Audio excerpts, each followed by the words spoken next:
நான் உங்கள் மருத்துவர் சரவணன் பேசுகிறேன். இன்றைக்கி மன அழுத்தம் பற்றி பார்ப்போமா? மன அழுத்தம்னா என்னங்க?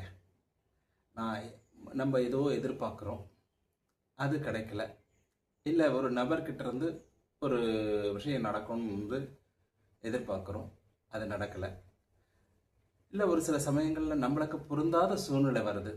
அந்த சூழ்நிலையிலிருந்து நாம் எப்படி விடுபட போகிறோம் எனப்படும் ஒரு மனத்திகைப்பு தான்.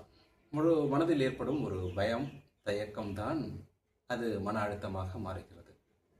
இந்த மன அழுத்தத்தை எப்படி போக்குவது என்று கேட்டால் அதற்கு பயிற்சியும் முயற்சியும் தேவை. அது என்ன பயிற்சி முயற்சி அப்படின்னு கேட்டிங்கன்னா, வள்ளுவ பெருந்தகை அதுக்கு ஒரு அழகாக ஒரு திருக்குறளை சொல்லியிருக்காரு. துன்பம் உறவறினும் செய்க துணிவாற்றி இன்பம் பயக்கும் வினை அப்படின்னு சொல்லியிருக்கார்.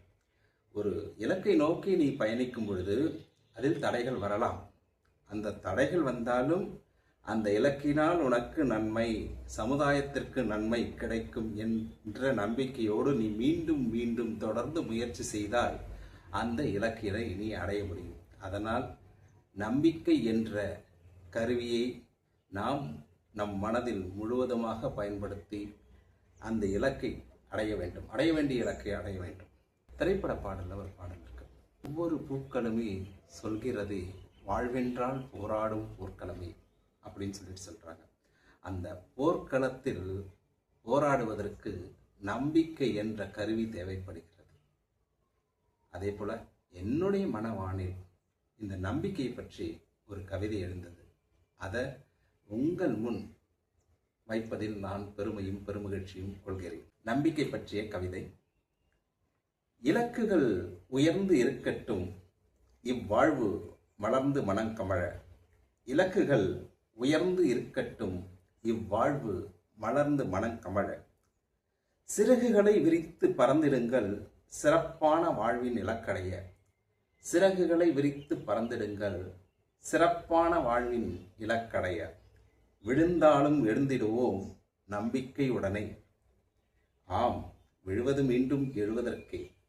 விழுந்தாலும் எழுந்திடுவோம் நம்பிக்கையுடனே. ஆம், விழுவது மீண்டும் எழுவதற்கே. வாழ்வெனும் பாதையை செதுக்குங்கள், வாழ்வில் அழகிய கனவுகள் நனைவாக. வாழ்வெனும் பாதையை செதுக்குங்கள், வாழ்வில் அழகிய கனவுகள் நினைவாக. அதனால் ஒன்று கிடைக்கல, ஒன்று நிறைவேறலை, ஒரு சூழ்நிலை பொருந்தி வரல அப்படின்னு சொல்லிட்டு மன அழுத்தம் கொள்ளாதீர்கள். குழந்தைகளுக்கும் இந்த நம்பிக்கையை கற்றுத்தந்து அவர்களும் அறிவில் சிறந்தவர்களாக, அனைத்திலும் வல்லவர்களாக உருவாக்குவதுதான் ஒரு பெற்றோரின் கடமை. நன்றி, வணக்கம்.